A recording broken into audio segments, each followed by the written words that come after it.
Let us look at question number 30. Mrs. Lim measured Elaine's heart rate after Elaine had engaged in 2 activities for 10 minutes. They repeated each activity 3 times and recorded the results in the table below. So the table shows 2 activities, reading and cycling, and the heart rate when carrying out these 2 activities were recorded. Part A, state the aim of their experiment. In every experiment, we need to identify what is the changed variable and the measured variable. The changed variable is what we are testing for, and this variable is the variable that can be changed. The measured variable is what we call our results, and this is the variable that we need to measure to get our results. So in this experiment, the changed variable would be the type of activities. How about the measured variable? The measured variable would be the heart rate. When answering the aim of the experiment questions, students tend to write the aim of the experiment is to see if or see how. If they write to see, they will actually see 0 marks for that question. Students should not use the word to see. Instead, they should say that the aim of the experiment is to find out how. So when answering the aim of the experiment questions, I would advise my students to use this standard template structure that I am going to introduce now. So we would say that the aim of the experiment is to find out how the change variable affects the measured variable. The phrasing that you must use is to find out how. So in this case, she wants to find out how the different activities affects her heart rate. So this is the answer to part A. The aim of the experiment is to find out how the different activities affect Elaine's heart rate. Let us look at part B now. Based on the results above, compare and explain the differences in Elaine's heart rate during the 2 activities. Let us compare the difference first. From the table, we can see that her heart rate is much higher when she is cycling as compared to when she is reading. Why is this so? Let us think about this. What is the difference between these 2 activities?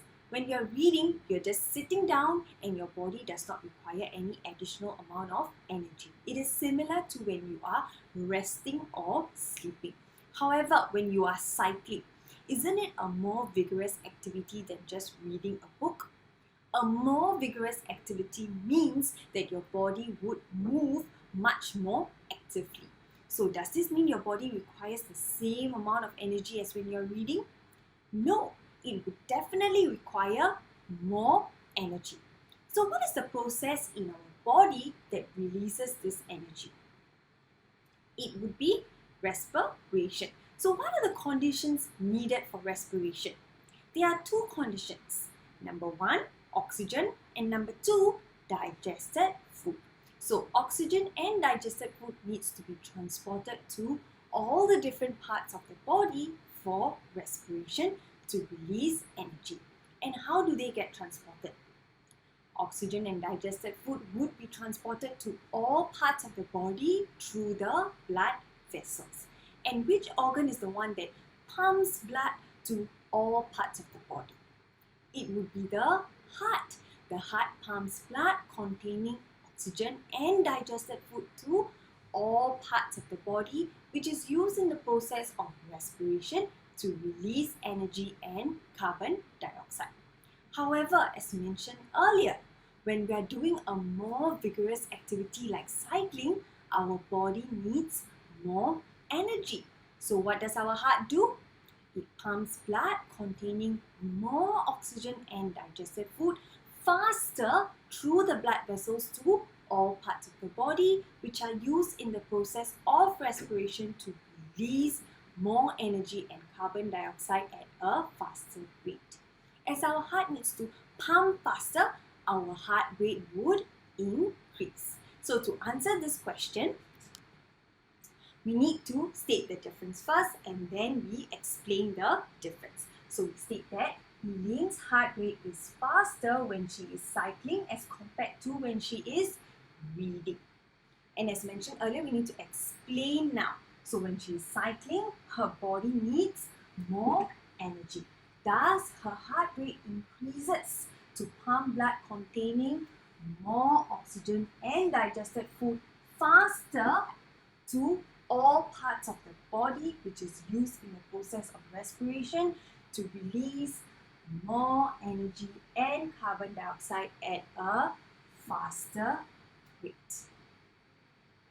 Let us look at part C now. Elaine went on a holiday to City X. The air in City X contains lower oxygen level than the air in Singapore. When she reached City X, she realized that her breathing rate had increased. Based on the information above, explain why Elaine's breathing rate had to increase when she reached City X. When Elaine is in a place where there's very little oxygen, it actually means that each breath that she takes in has less oxygen as compared to when she is in Singapore. In order for her body to release the same amount of energy to carry out the same type of activity, she needs to take in sufficient oxygen. The only way to still have sufficient oxygen when each breath contains less oxygen is to take in more breaths in the same amount of time. So this means she will need to breathe faster. Hence, when there's very little oxygen in the atmosphere, our respiratory system needs to take in enough oxygen from the surrounding air at a faster rate, as oxygen is needed to be transported through the blood to all parts of the body to be used in the process of respiration to release sufficient amount of energy. And that is why our breathing rate would increase when there is very little oxygen in the atmosphere. Therefore, to answer this question, we state that as there is less oxygen level in the air in City X, Elaine's breathing rate had to increase to take in sufficient amount of oxygen, which is transported through the blood to all parts of the body to be used in the process of respiration to release sufficient amount of energy. Thank you for watching this video. If you like my discussion, please click on the subscribe button below. And if you'd like to find out more about my analysis of other questions in this paper, do click on the videos on the right. Thank you, and I'll see you next time. Bye!